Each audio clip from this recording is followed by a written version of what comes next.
Struggling to isolate vocals or instrumentals from a song? Don't worry. With HitPaw Edimakor, you can do it in just a few clicks. Let me show you how.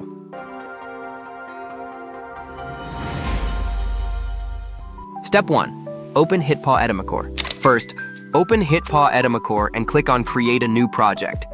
If you don't have HitPaw Edimakor installed yet, you can download it from the link in the description. Once the software opens, you're ready to start. Step 2. Remove vocals or instruments. Now import your song into the software and drag it onto the timeline. With your smile, like the sunshine brings the light, fill me out. Next, right-click on the song. Choose the vocal remover option and select what you want to remove, music only or vocal only. In just a few seconds, HitPaw Edimakor will automatically separate the vocals and instruments for you. Fill me out with a flame. Once it's done, simply export the file and you're good to go. Super easy, super fast. Vocals and instruments are separated in seconds with HitPaw Edimakor. If this helped, like the video and subscribe to the channel. See you in the next video.